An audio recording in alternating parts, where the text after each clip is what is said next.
even though these are the last days, O Lord God, maraming nangyayari na nag-aakto ang diablo rin, Panginoon, sumasabay because He knows His last days are nearing, O Father God, Almighty Lord.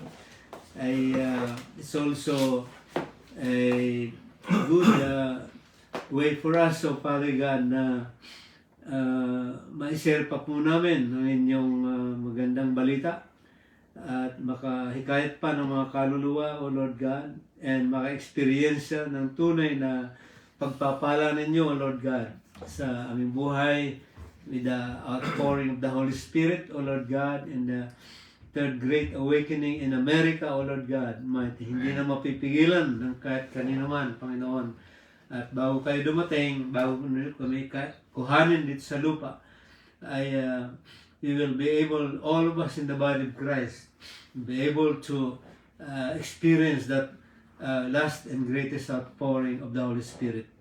And so we thank you, Lord, for this Bible study that will continue to stand on your word, to know you through your word, so that hindi po kami malinlang, hindi po kami malihis sa landas ninyo, at magpatuloy kami na gumagawa ng inyong mga magandang mga layunin at gustong mangyari dito sa aming buhay. Salamat po. Sa ngalan ni Jesus, lahat magsabi ng Amen. Amen. Amen. Amen. Thank you, Ano Lord. sabi ng tatay ko ng malita ko? Dalawang klase lang daw ang tao sa mundo. Isang manloloko, isang nagpapaloko. Yeah. Kaya nga, totoo yun. Isa Isang na yun. Kristiyano, isang hindi Kristiyano. Oh, yun ang mas Yan ang tama. natutunan ng tatay ko. Dalawang klase lang daw ang mundo. Isang Praise the manloloko, Lord. isang nagpapaloko. So, handa na tayo sa ating Bible study. Amen. Amen. So, tingnan natin ito. 2 Corinthians 10:4. For the weapons of our warfare are not carnal, but mighty through God to the pulling down of strongholds. No? So, ang pag-uusapan natin ngayon ay wielding our weapons wisely. www. WWW. Wielding our weapons wisely. Pag-aralan natin kung paano natin ginagawa yan. Kasi, meron kang weapon, hindi mo naman nagagamit ng tama. Pa saan yun, di ba? So, pag sinabi natin wield, according sa dictionary.com, to exercise power, authority, influence, as in ruling or dominating. Number 2, to use a weapon, instrument, etc. effectively handle or employ actively. So, ang importanteng maintindihan natin, pag sinabi mong wield, ruling and dominating. Pagka may nakita ba kayong bawal nakikipag-espada tapos ganyan lang siya? Hindi. Di ba talagang with power, authority and influence? Sino yung maten ng church last Sunday o nakinig sa mensahe? What is power, authority and influence? Huli ko na lang nakita, naabutan. Na-discuss na natin yan dito. That is the very meaning of the kingdom of God. The kingdom of God is the power, the rule and authority of God, the power of God and the influence of God. That is what the kingdom of God is about. So, pag winield mo yung weapon mo, that is still in the context of the kingdom of God. Ito yung mga sundalo sa kaharian, no? Talagang nakikita mo sila kung paano sila lumaban, no? And then, sabi dyan, use effectively, use actively. Ano yung sabihin ng actively? Hindi nakasabit sa dingding yung sword mo. Nasa kamay mo, ginagamit mo, at ginagamit ng epektibo in a ruling and dominating way. Kaya kita mo yung mga nag-espada, di ba? Naggaganyanan sila eh. Baga, kung sino mananaig doon sa dalawang yun. No? More or less, naiintindihan natin, no? Pagka binigyan tayo ng weapons ng Panginoon, for the weapons na binigay sa atin ng Panginoon, sabi dyan, gamitin mo yan in a ruling or dominating way. use it effectively and actively. Hindi pwedeng passive. Hindi pwedeng nakasabit lang sa dingding. Diba madalas ganun yung mga ibang bagay sa atin, yung mga tabak nakasabit sa dingding eh. Okay, nakasuksok lang. Nakasuksok sa sukbitan. So anyway, yun ang dapat nating maintindihan sa willed, no? For though we walk in the flesh, we do not war after the flesh. So right there and then, makikita mo, there is an ongoing war right now as we live our life on earth. Bakit sinabi? Kasi ito, for though we walk. Every time na makita natin yung walk, ano ibig sabihin nun? How we live our life on earth. Paano ba tayo nabubuhay sa mundo? Yun ang walk. No? Kaya yung kanta natin dati nun, walk, walk, walk in the light. Ano ibig sabihin nun? Mabuhay tayo saan? Sa liwanag. Okay. And war, ano ba ang war? Gera. Gera, it's a fight. May away. So, pero pansinin nyo, sabi, for though we walk in the flesh, kahit na tayo ay nabubuhay ng ating buhay dito sa lupa, sabi ganyan, hindi tayo nakikipag-away after the flesh. So, ano ba yung flesh dito? Laman. Sa laman, no? Alam natin, laman. Pero ang kahulugan niyang flesh in this context is human nature and its limitation. So, we have our human nature and naturally, we have our limitations, but we do not war after the human nature and the limitations that is attached to the human nature. Hindi tayo dyan at hindi yan ang paraan ng ating pakikipagtunggali. No? So far, so good. Naintindihan natin. Pamamaya, pag nagtanong tayo. So, Ephesians 6:11, put on the whole armor of God that you may be able to stand against the schemes of the devil. Ano, para saan daw yung armor? Offense. Hindi lang mo yun. Sabi, the whole armor, for what purpose? That you may be able to stand against the schemes of the devil. Ano ba yung ibig sabihin ng schemes? Yung mga pakana, yung mga machinations na tinatawag, yung mga iniisip ng kaaway na mga traps sa atin, mga plano, mga patibong. Sabi niya, kaya ka binigyan ng Lord ng armor para makalaban ka, makatayo ka, laban doon sa mga pinaplano ng kaaway, mga patibong, mga tukso, lahat ng mga pwede niyang gawin, mga tricks, kumbaga, ng kaaway, panglaban sa atin. Sabi niya, dapat makatindig ka dyan. Ibig sabihin, kumbaga, toe-to-toe against the schemes of the devil. Because the devil is scheming 24 hours a day, 7 days a week. Hindi natutulog ang kaaway para sabi pagpahingahin tayo. At saka, because he cannot be everywhere, he is not omnipresent. Only God is omnipresent. Kaya may mga tinatawag na mga territorial spirits. Kumbaga, eto sa isang teritoryo na to, hindi nyo ba nakikita, may mga lugar na ang nangingibabaw doon, let's say drug addiction, ang nangingibabaw naman dito sa lugar na to, prostitution, ang nangingibabaw naman dito, violence, ang mga nangingibabaw naman dito. May mga ganon. Kasi mayroong mga tinatawag na territorial spirits, yung mga galamay ng kaaway. So, ang kaaway, di ba, he is also watching kung ano yung mga trigger natin. Kaya kung minsan meron ka lang narinig na isang salita, nagpapanting agad tenga mo, o kaya nagagalit ka agad dahil merong mga schemes ang kaaway. Pinag-aaralan din niya ang mga kahinaan natin. At yun ang ginagawa niya ng mga patibong. At ito, ang sabi naman sa 2 Corinthians 2:11, lest Satan should get an advantage of us. So yun ang inaantay ng kaaway, to get an advantage of us. Pero ang sabi ni Paul, we are not ignorant of his devices. So maraming device ang kaaway. Number 1 na dyan, yung deception. Di ba? Number 1 na susunod dyan, yung mga temptations, sa lust of the flesh, lust of the eyes, and the pride of life. Dyan tayo tinitira ng kaaway.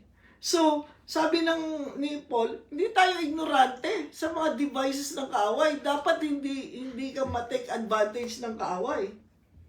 Di ba nate-take advantage lang naman tayo pag ignorante tayo eh. Sabi ko nga, nakatayo nung first year college ko, nakatayo ako doon sa hintayin ng sasakyan, may lumapit sa akin na mama. Sabi niya, yun daw, yung singsing ng lola niya, kailangan daw, ganun. Kinuwento ko naman din sa kaibigan ko nung high school, close friend ko nung high school, sabi niya, May, mga galit yung mga nilalapitan na ganyan, yung mga mukhang aanga-anga. Siguro, mukha ka ignorante dyan. Ignorante naman ako talaga nung time na yun, dahil first time ka sumalang dyan sa college, no? Ay, nako. So sabi niya, hindi tayo ignorante sa mga devices ng kaaway. Importante yan. Alam na, kaya tayo nagbabasa ng Biblia kasi sa pagbabasa ng Biblia, nabubuksan yung mata natin sa mga devices ng kaaway. Kasi yung, halimbawa, yung istorya ni Samson, o anong nangyari sa istorya ni Samson? Alam natin yung naging kahinaan niya, o bakit nalaglag si ganito, anong kahinaan ni Judas, anong kahinaan. So, lahat yan, kaya di ba sabi ni Jesus kay Peter, pinagdasal na kita kasi the enemy tried to shift you as wheat, but I prayed for you. So, isa pala yun sa dapat natin ginagawa, no? Nagpe-pray. Therefore, sabi niya, take the whole armor of God that you may be able to withstand in the evil day, and having done all, to stand firm. Pagka nakatayo ka na, tumayo ka pa. Ibig sabihin, lalo mong tatagan ang pagkakatayo mo. So, hindi ko di-discuss masyado lahat ito dahil nagkaroon na tayo ng Bible study dito, more or less. Alam niyo na to, yung belt of truth, breastplate of righteousness, shoes of peace, shield of faith, helmet of salvation, sword of the Spirit. So, sabi nga, ang opensa natin, offensive weapon mo is of course the sword. Pasugod ka dyan eh. Ikaw ang sumusugod dyan. Tapos dala-dala mo yung shield of faith mo para pagka inano rin ng kaaway, tumira din ng kaaway, meron kang panangga. At ang panangga natin lagi ay pananampalataya. At anong pananampalataya? Faith comes from hearing, and hearing the word of God. Kaya nga sa temptation ni Jesus, sabi niya, it is written. So, ibig sabihin, alam ni Jesus, ang Panginoon ang nakasulat. So, more or less, titingnan natin yan, alam na natin ang mga kahulugan yan. Alam nga ba natin? Pag hindi, mamaya magtanong tayo. Tapusin muna natin yung lesson, tapos balikan natin. So, sabi sa 6:12, we are not fighting against humans, against flesh and blood. Ano raw ang kaaway natin? We are fighting against forces and authorities, against rulers of darkness and powers in the spiritual world. Katulad na sabi natin, we live in two realms, the spiritual and the physical natural. San daw, ano raw ang mga kalaban natin? Hindi dito sa natural. Kasi sino ang nandito sa physical natural? Di mga tao, flesh and blood. Ang kalaban ay forces and authorities, rulers of darkness and powers in the spiritual world. Alam niyo, maganda to. Itayin niyo to, idugtong niyo to doon sa mensahe ng linggo. We are God's kingdom citizens. No, importante 'yon. Sabi ko nga, ang tanong ko, would you rather be called a citizen of God's kingdom or a Christian? Sige lang. Anong magiging gusto? Ikaw, mas gusto bang tawagin kang citizen of God's kingdom o Christian? Citizen. Kasi yung Christian, it was just a term given to the followers of Christ. Pero yung citizen, it has all the rights and privileges, no, from the kingdom. At saka it is a legal status and a legal relation between you and the kingdom of God. So, i-relate niyo yan doon. Mas maunawaan niyo pa to. So, second point, so ano yung first point natin? There is an ongoing war as we live our life on earth. Nakikita mo yan, bakit nagkakagulo ang mga tao? War yan eh. Kahit yung mga awayan sa politika, that's just a picture of what is going on. There is war going on. Mga tao, laging may pagtatalo, laging may hindi magkaintindihan, because may mas malalim pang ugat dyan. Sabi ko, kahit na yung mga calamity, mga natural calamities na yan, may pinag-uugatan yan. No? So, but, ang importante, maintindihan natin to, our warfare is not against people. No? Balikan natin to kasi importante. For the weapons of our warfare. So, meron tayong weapon para sa warfare. Ano ba mga weapons ngayon? Yung ginamit sa Israel. Meron mga missiles. May mga tangke. May mga airplano. May mga yung labanan, mga drones, may mga barilan, no? So, merong weapons of our warfare, pero sabi diyan, these are not carnal. Nakita natin yung armor of God. No? Magkaiba ba yung armor sa weapon? Ano pinagkaiba? Yung armor, edi yung steel na mga tanks, mga armored personal carrier, armored. Pag sinabing armored, talagang shielded ka yung mga soldiers doon sa loob. Pero sa loob ng armor, merong mga machine gun. Okay. So, ang nire-refer ba dito ay yung armor of God o a different weapon?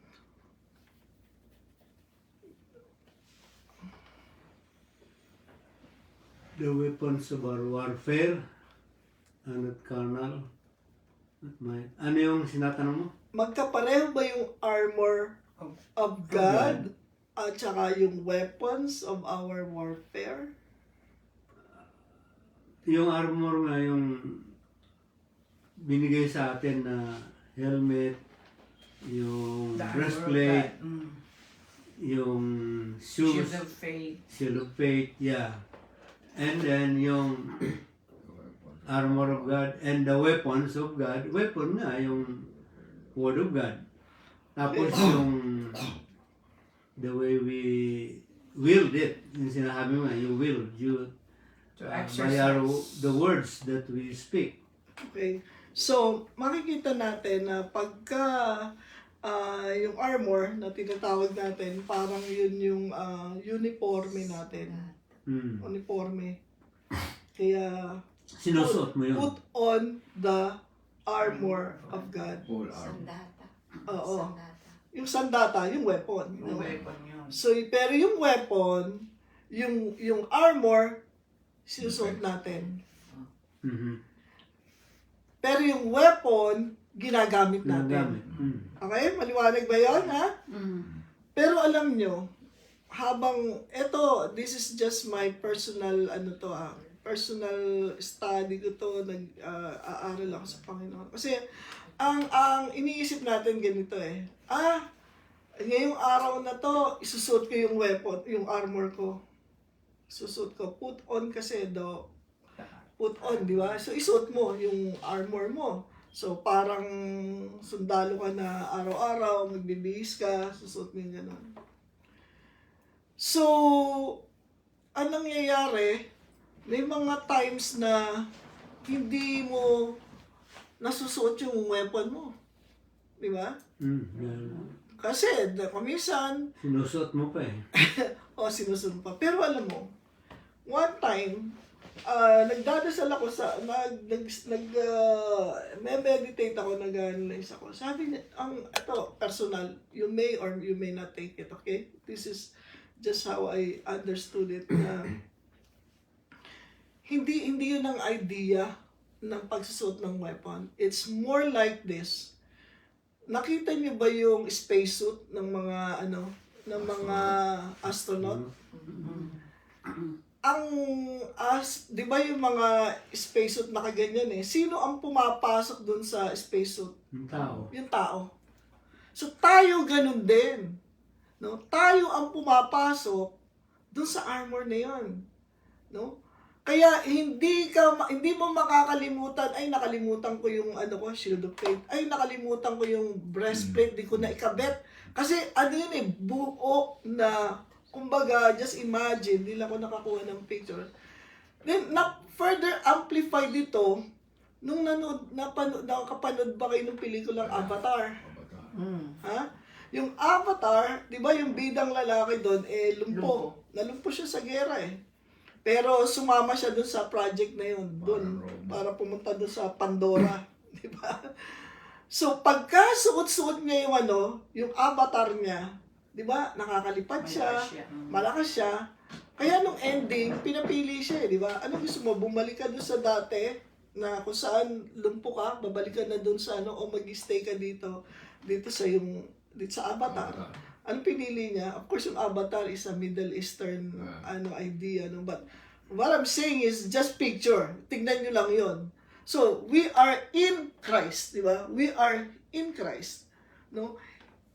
Tayo, yung kumbaga, hindi natin isa-isang isinuot si Kristo. Tayo ang inilagay ni Kristo sa kanyang sarili. Kung nagkakaintindihan tayo. So, katulad nga sinabi ko, mahirap intindihin yung avatar spacesuit na lang. Ikaw yung papasok doon.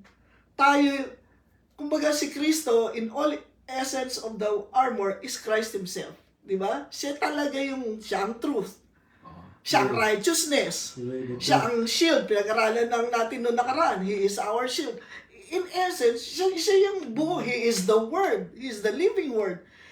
So, siya talaga yung armor natin. So, kung ikaw ay kay Kristo, pwede bang makalimutan mo yung shield of faith? Pwede bang makalimutan mo yun? Hindi, kasi si Kristo, buo siya.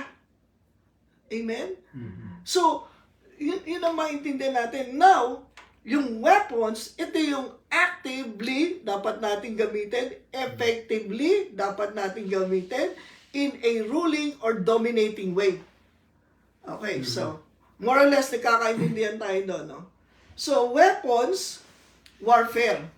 Pag-intindihan natin ito, weapons, instruments, or tools of offensive or defensive combat. Kaya, pwede talaga dyan yung shield of faith, yun lang kasi yung bibit-bitin mo eh. Hindi naman taas-baba yung helmet of salvation. Hindi rin naman tanggal yung breastplate of righteousness. Hindi rin pwedeng tanggal yung belt. Hindi rin pwedeng tanggal yung shoes. So ano lang yung talagang hinahawakan mo, instruments or tools of offensive, yung shield of faith, at saka yung sword of the Spirit.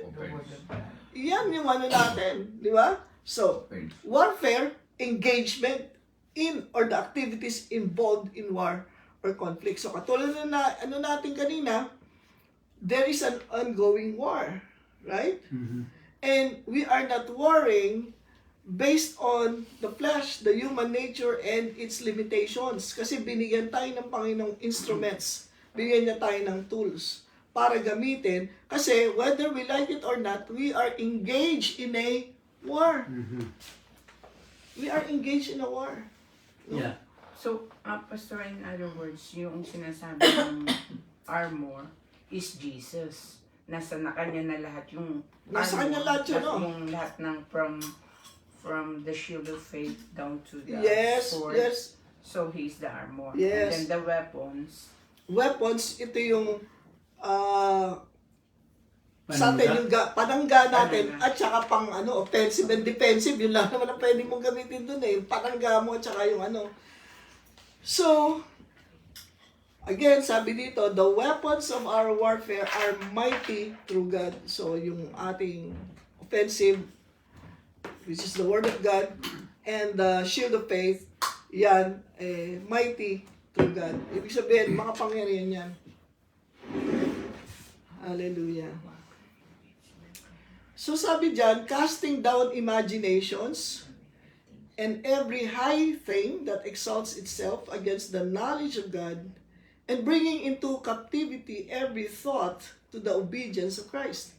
Imaginations, every thought, every high thing that exalt itself against the knowledge of God. So, ano yung common dito sa mga words na to? Imaginations, thought, knowledge, every high thing that exalts itself against the knowledge of God. Anong sinasuggest niyan? Captivity. Ha? That the warfare we are engaged in is first and foremost taking place in our mind. Nasaan ba yung imagination mo? Nasa mind mo yan. Nasaan yung thought? Nasa mind. Nasaan yung knowledge? Siyempre, nasa mind. Nasaan yung every high thing that exalts? Eh, di nasa mind pa rin yan.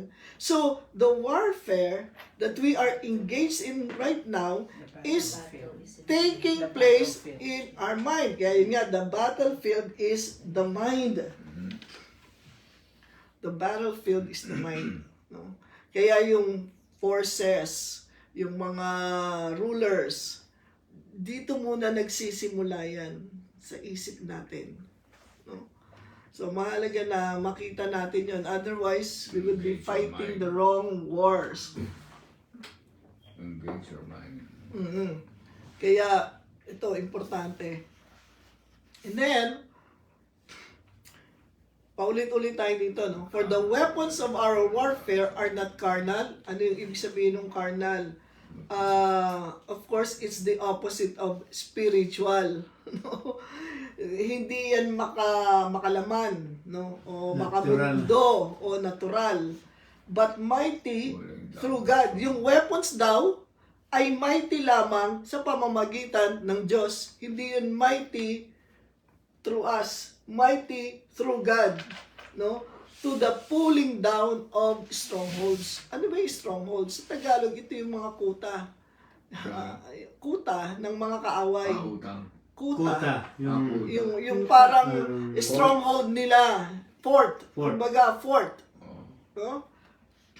At alam ninyo, itong strongholds na to, ang kahulugan nito ay mindsets. So, ano daw ang kailangang i-pull down? Mindset. Kasi nasa ng battlefield, nasa mind. May mga nakaset, may mga nagkuta, may mga fort na doon sa mind natin. Ibig sabihin, na-establish na yon. Parang fortress sa mind natin. No? Bawa, yung kuta ng kaaway. O, yan ang ano nila, yung bulwark nila. Baluarte nila. No? So, may mga baluarte na na-establish ang kaaway sa mind natin. Meron ng mga baluarte. So, ano yan? Ito yan yung mind. Of course, for the sake of illustration lang to. Brain is tangible. Mind is intangible. Yung brain at saka yung mind, magkahiba yan. Yung brain, physical. Yung mind, spiritual. Hindi mo pwedeng hawakan. Yung brain, pwede mong hawakan, pwede mong operahin, pwede mong operahan, pwede mong gamutin. No? Pero ito, hindi. Kasi spiritual ang mind. Nasaan ba yung mind? Di ba nasa soul? The soul is the seat of our will, mind, emotion. No? So, kaya yung mind natin, spiritual yun. Hindi yun physical. Okay? Ang brain, physical. Pero for the sake lang isip natin, yung utak mo, yung isip mo, nandito, pero totoong isip, nandito. That's spiritual, no? So anyway, yung mindset natin, ano ba ang mindset? Na-set yung mind. Ano ibig sabihin nun? Belief system. So itong mga belief system na to, ito ang pinupull down ng weapons of our warfare. No? Pinupula kasi may mga belief na tayo diyan eh. Mahirap mong baliin 'yan. Ang nakakabali lang diyan yung weapons of warfare. Kung sa sarili mo hindi mo na kayang labanan 'yan. Kasi ang mindset para mabuo yan, bago mag-set 'yan, pakonti-konti hanggang sa hindi mo na mabali. Hindi mo na mapigilan, hindi mo na ano. Marami yan. So, ito lang, bigyan ko lang kayo ng konti. Ang dami niyan pag tinignan nyo. Meron tinatawag na growth mindset. Pag sinabi mong growth mindset, yung laging may posibilidad na lumago pa ang sarili mo, ang tao mo. Pero yung fixed, yung parang, ay, hanggang dito na lang, hanggang dito lang ako. Mindset yan Pag yung nasabi mo, hanggang dito na lang tayo, mindset yan. Of course, the more common is magkaroon ka ng positive mindset, negative mindset, gratitude mindset, indifferent mindset, parang wala kang pakialam, kahit may gumawa sa'yo ng mabuti, at okay lang. Wala. Merong abundance mindset, may scarcity, laging kulang, laging wala. Merong entrepreneurial mindset. At meron naman employment mindset, no? Okay na sa akin ganito, pero iba, ay hindi, negosyo ko. Meron namang happiness mindset, yung iba naman drama mindset, lagi na lang may drama sa buhay. You know, pag kinumusta mo isang tao, kumusta ka na? Lalabas na niya lahat, yung mga drama sa buhay, lahat ng mga, lahat na nandyan. And then of course, meron tinatawag na leader mindset, follower mindset, marami pa yan No? May mga creative mindset, may mga kung ano-ano. Maski yung mga natin, yung mga nakakagawi natin, di ba? Marami, alam mo yan. Kung ano yan, it's just to give you an idea na itong mga bagay na to, hindi ito nangyari ng ganun-ganun lang. Kung meron tayong, let's say, scarcity mindset, kasi lumaki tayo habang lumalaki tayo, nakikita natin yung mga magulang natin, laging kapos, laging wala. So, yan na tatanim sa isip natin na mahirap ang buhay, talagang hanggang dito na lang tayo, palibasa wala tayong pinag-aralan, kaya hanggang mamatay na tayo, ganito na lang tayo. Pero yung abundance mindset, sabi na, okay, marami tayong mga kilala ganyan No? Meron kaming kakilala, sila, kumbaga, naglalako lang ng isda sa, yung antang dito, sa balikat niya, naglalako lang ng gano'n. Pero umunlad, di ba? Kasi hindi siya tumigil doon Sabi niya, hindi lang ganito buhay ko, lalago ako, unlad ako, whatever it is. So, what are we trying to say? Ito yung gustong i-pull down ng weapons of warfare. What is not of God, the mindset that is not of God, gusto yung i-pull down ng weapons of our warfare. Halimbawa, kung lagi kang negative, gusto i-pull down yan. No? Gusto i-pull down yan ng weapons ng Panginoon sa atin. Kung laging madrama ang buhay mo, gusto naman ng Panginoon maging maligaya ka, maging masaya, gusto i-pull down yan. So, more or less, nagkaintindihan tayo. So, ito yung tingnan nyo. Ito yung imaginations natin, reasonings, opinions, thoughts, craftiness against God's knowledge, God's word, God's wisdom, God's ways. So, every day, nangyayari yan. Nangyayari lagi yan. Bawat oras ng buhay natin, may naglalaban. No? Yung sarili nating reasoning. No? Pag-aaral ng Biblia, gusto natin yung sarili nating reasoning. Lagi nating nire-reason out yung sarili mong pag-intindi sa salita ng Diyos. Yung thoughts natin, salita ng Diyos. Diba?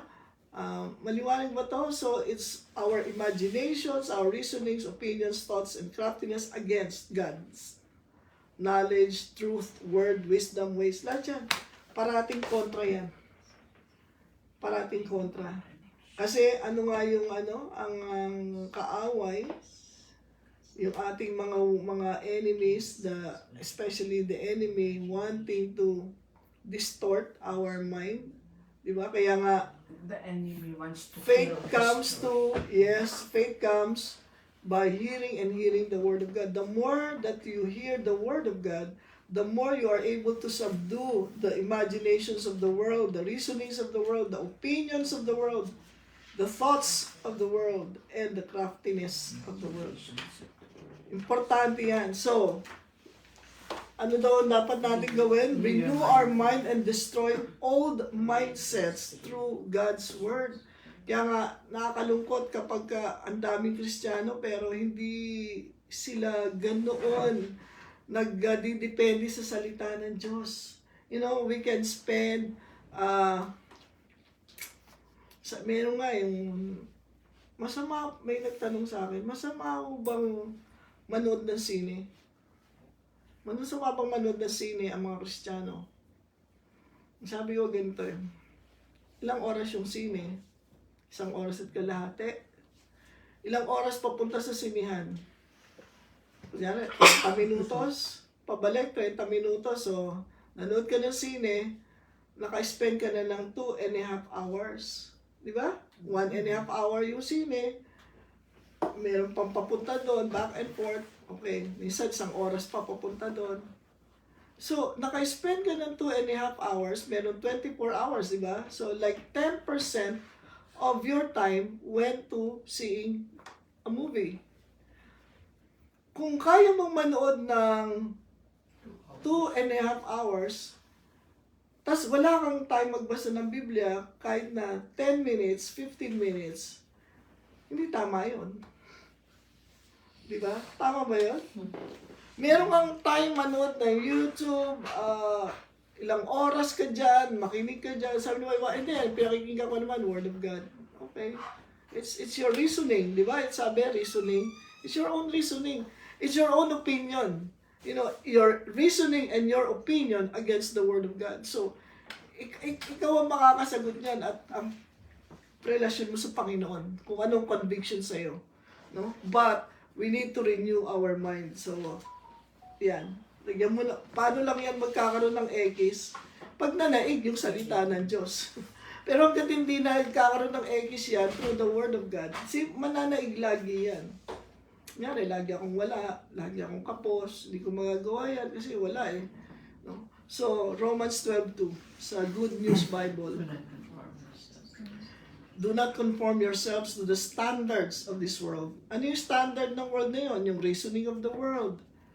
Yung opinion of the world. Yung craftiness of the world. Yung imaginations of the world. Lahat yan But let God transform you inwardly by a complete change of your mind. Then, yung salita, yung then, doon pala nangyayari yun. You will be able to know the will of God, what is good, and is pleasing to Him, and is perfect. So, ano daw kailangan natin gawin? Huwag tayong maki-agree. Magpadala.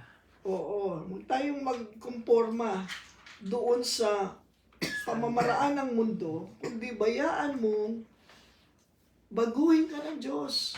Saan? Una muna sa isip. Pag nagbago isip, lahat magbabago. So, ang ganda itong picture na to na nakakita ko, yung bibig niya, ano lumalabas? Mga bullets, di ba? Mga bala. Mga bala, pero yung mga bala, may mga verses. Nakita niyo yung mga verses? That's a good illustration. Kasi weapons of our warfare bullets yan warfare. That's the word of God. Which is, nung panahon kasi ng nila Paul, wala pang bullets no? Wala pang bullets Kaya pana. Kaya kung titignan mo yung mga pana yan, ngayon naging bullet na. Modern na tayo. Titignan mo, may mga verses dyan, may mga ano. So, ganyan ang ano natin, ganyan ang salita ng Diyos sa atin, parang mga bala, fiery darts against the enemy. Imbis na siyang nagpa-fiery darts against us, tayo ang nagpa-fiery dart against Him. Sabi nga ganyan ano daw, the violent take it by force. So, ito yung weapons natin. No? Ano daw yung weapons of our warfare? Ito, God's Word, gift of tongues, prophecy. Ano pa? Prayer, praise, and faith. Yan yung mga weapons natin. No? Prayer, praise. Kasama sa praise ang thanksgiving. No? At ang faith natin, yung shield of faith natin, di ba? Nakita natin the word and the shield of faith. Yan ang weapons natin. No? Kaya, isipin mo na lang, pag dineclare mo, by the stripes of Jesus, I am healed. That's like a bullet to our enemies. Hallelujah. Ang ganda, di ba? Ang ganda ng illustration. Every time, kaya yung word natin, yung bibig natin, parang ano yan Yung parang, anong tawag doon? Yung barrel, ng barrel. Doon lumalabas yung yung bala. it speaks either life or death. Yes, definitely. So, yan ang weapons natin. God's Word, gift of tongues, prophecy, prayer, praise, kasama thanksgiving dyan, and then faith. Wow.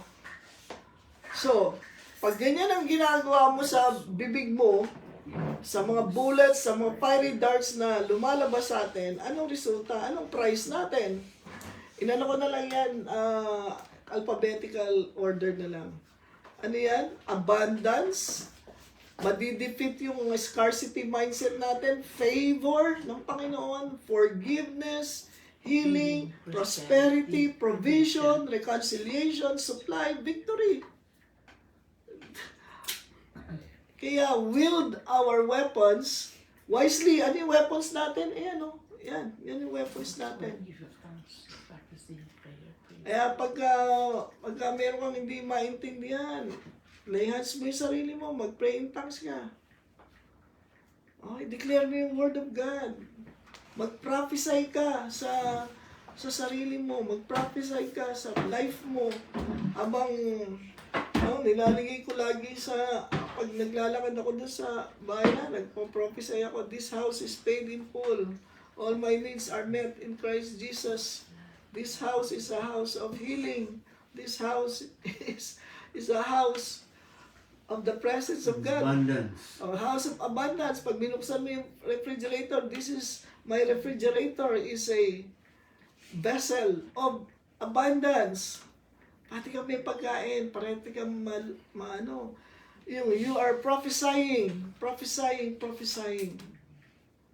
No? Praise the Lord.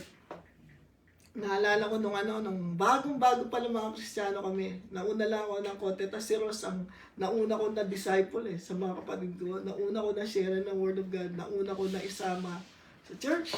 Merong nagbigay sa amin ng aso. Japanese Spitz ang walang makalapit. Kasi nananakmal, nangangagat, talaga iniwan doon sa amin. So, talagang walang makalapit doon. Tapos one time, nakita ko si Ross. Nahaplos yung aso sa ulo. Sabi ko, Ross, paano nagawa yan? Hindi nga malapitan yung aso eh. Lagi sila yung pagkain dyan eh. Sabi nga, di ba narinig natin sa mensahe, sa church, sa GIA? We have dominion over mga sa Genesis. Diba?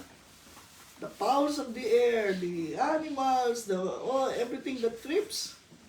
Sabi niya sa aso, lumalapit daw siya eh. Sabi niya, Nikki, di mo ako pwedeng angilan, di mo ako pwedeng kagatin, kasi I have dominion over you.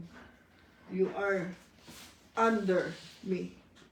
You are not above me, you are under me, I have dominion over you. Yung aso, talagang maamo, na gano'n lang. Sabi ko, naunahan pa ako ni Ross mag-walk in faith. hindi ko na-receive yung revelation na yun. Na-receive niya. Sabay kami pareho eh. Kaya ako din, ginawa ko, same thing. Sabi ko, Nikki, I have dominion over you. Hindi mo ako pwedeng kagatin, hindi mo pwedeng angilan. Sabi niya, you are under me. Kasama kami lang dalawa ang doon sa aso nila. So what I'm saying is, really, you have to use your, di ba, sabi daw, yung natin, willed to use it, what? In a ruling and dominating way. So, ganoon din tayo sa kaaway. Satan, ano ka ba? Please naman. Malis ka na. Ano ka ba?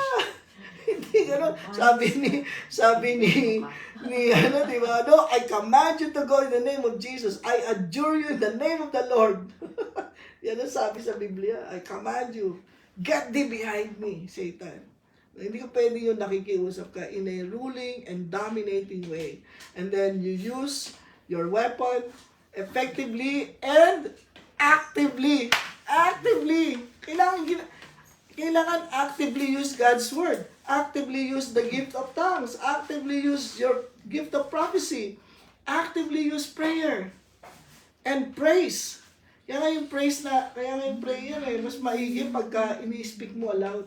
Yung sa atin, yung mga silent prayers natin. No! Prayer is what? Enforcing God's will. So, speak it out like these bullets. Ay, nakakatuwa, no? Parang ang sarap. Parang gusto na natin mag-prophesy, di ba? Amen. And ito yung sinabi ni Sister Amy kanina. This is our last verse. To just show us death and life are in the power of the tongue. Kahit sa gera, either mabuhay ka o mamatay ka. Di ba? Sabi nga ni General, sabi nun, General Lee o Patton, na you want to see the enemies die for their country, then you die for your own. Bayaan mo silang mamatay, ikaw mabuhay ka. Sabi niya sa mga sundalo niya, bayaan mo yung kalaban, sila mamatay para sa sarili ng bayan, ikaw mabuhay ka. So yun, death and life. In any warfare, there is death and there is life. Pero nasaan daw yan? Nasa power ng ating tongue. Yan ang importanteng weapon natin. Amen? Maliwanag ba yun? Amen. So, may tanong ba kayo? May kasabihan ng World War II yung mga among the US Navy Oo. personnel. Ang kasabihan nila, loose lips sink ships. Loose lips and ships. So, pagka madaldal ka na ano mo sa kalaban mo yung mga sekreto ng ano, saan kayo pupunta, saan anong plano ninyo, Oo. yun ang magpapalubog sa mga barko ninyo. Yeah. So, very simple lang na naalala ng mga sailor na hindi ka pwedeng magdadaldal kahit anong mga, kung anong sekreto, ano Amen. ginagawa nyo. Yes. Ano pa po? Meron pa kayo ibang tanong sa farm? Maliwanag ba? Maayos? Glory to God. So, ang ano natin, Big. talagang yung bibig natin, napaka-powerful no? Talagang ito yung Death and life. death and life nandito. Imagine mo. My reach is always positive. No, you cannot say anything, it's always positive. Kaya, Yan salamat. ang mindset mo. Salamat sa Panginoon. Pero kung hindi tayo nagbabasa ng ng Biblia, paano lalabas yung salita ng Diyos sa bibig natin? Out of Wala. the abundance kasi. Yeah, out of the abundance of the heart, the mouth speaks. Pero kung puro drama, puro Crisis. puro negative. balita, puro Polluted. Oo. Ako maka-pick up ng konting balita here and there, but it's not always, But of course, that's our own I am very conviction. selective in learning, in hearing, and seeing. Yes, so. Kapag nagugulat ako, praise the Lord. Oo, buti pa yun. Oo, ba yun? Oo, tama yun. Kaysa, Kaysa Isa sa yung isang pastor na kilala ko sa Washington, sabi niya pagka minsan nagdadrive siya Yun, pag biglang may nag-cut sa kanya Praise the Lord! Salit, yung pire, lumalabas na yung P sa bibig sa pero salit na yung mura. Sabi niya, praise the Lord! hindi nakakatayo sa Pilipinas ito nangyari ito. Madalas mangyari ito lalo sa mga Kristiyano. Minsan kasi, ba, nandun ka sa jeep, minsan, na-lead kang magdasal o kaya magpuli sa Panginoon yung isa naming kapatiran. Nakita niya? Lagpas na sa imbis na pasabi niyang para, napasigaw niya, Hallelujah! talaga sinabi niya. Hallelujah! Kasi nakalampas siya. Kasi yung mind niya nasa Panginoon, Hallelujah! Praise the Lord! Kaya natatawa na, ang lakas pa naman! Pentecostal yun siya. Praise the Lord. Kaya pagka niloloko ko si Baldo, nung maliit, pagka, Baldo, sabi na, paano tayo magpuri sa Panginoon? Si Baldo, lalakihan yung boss, Hallelujah, praise the Lord, glory! Tatlo yun. Hallelujah, praise the Lord, glory! Pero, nakakatuwa. So, anyway, God is good. Did we have a good Amen. Bible study? So, salamat sa Panginoon. Sige, let's pray. Father in heaven, Lord, maraming po salamat sa mga salita na aming napag-aralan. Salamat po sa pagpa-remind nyo sa amin, pagpapaalala, Panginoon, ng aming weapons of warfare. Salamat po sa bibig na bigay nyo sa amin, na kasangkapan, Panginoon, para labanan ang mga ginagawa ng kaaway, O Lord God, sa aming buhay. We declare we have a mouth of wisdom. We declare we have a mouth of blessings. We declare we have a mouth of miracles, O God. Oh, we just thank you and bless you. Even now, Lord, we declare that all those who are sick will receive their healing today. By the stripes of Jesus, we are healed, Thank O you, Lord Lord. God. And my God, our God, shall supply all our needs in Christ Jesus, O Lord God. Lord, maraming pong salamat. Hindi kayo nagkukulang. You are our Jehovah Jireh, Panginoon. Salamat po sa inyo sa patuloy na pagpapalagunin niyo sa amin at nawa ang aming pananampalataya ay lalong lumakas, lalong tumibay, Panginoon, habang kami ay napupuspos ng inyong mga salita. Maraming pong salamat. Pagpalain niyo po ang bawat isang narito at maging ang mga nakikinig. In the mighty name of Jesus we pray. Amen. Amen. Amen. Amen. Amen. Praise the Thank Lord. you, Lord. God is good. Amen. Amen. Salamat po. Maraming salamat sa Panginoon. Thank you, Lord.